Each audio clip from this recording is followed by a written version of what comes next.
நம்ம தமிழ்நாட்டில் மதுவை ஒழிக்கிறோம்னு நிறையா பேர் சொல்கிறாங்க.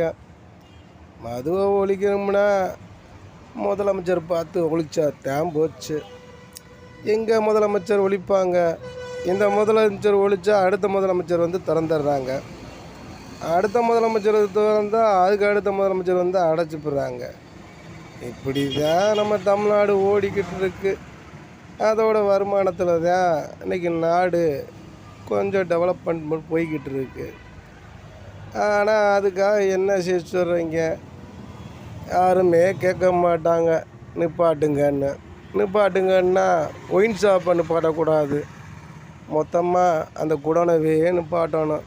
அந்த சரக்கு ஏற்றுமதி இறக்குமதி பண்ணுற குடோனவே சீல் வச்சா மட்டும்தான் நடக்கும்.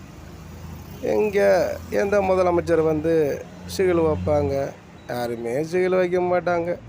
சும்மா பேருக்கு வேணால் சொல்லிக்கலாம், மது வழக்கை ஒழிச்சு விடுவோம், நாங்களாம் ஆட்சிக்கு வந்தால் நட்டமாக நிப்பாட்டிடுவோம் அப்படின்லாம் சொல்லுவாங்க. சொல்கிறதுக்கு நல்லாத்தான் இருக்கும். அந்த சீட்டில் போய் உக்காந்ததுக்கப்புறம் தான் அவனுக்கு யோசனையே வரும், ஏன்டா மது வழக்கை ஒழிச்சோம்னு. இப்படித்தான் இன்றைக்கி நிலைமைக்கு போய்கிட்டு இருக்கு. இவர் இல்லை, எவர் வந்தாலும் மது வழக்கை ஒழிக்க முடியாது, குடிமக்களை திருத்த முடியாது.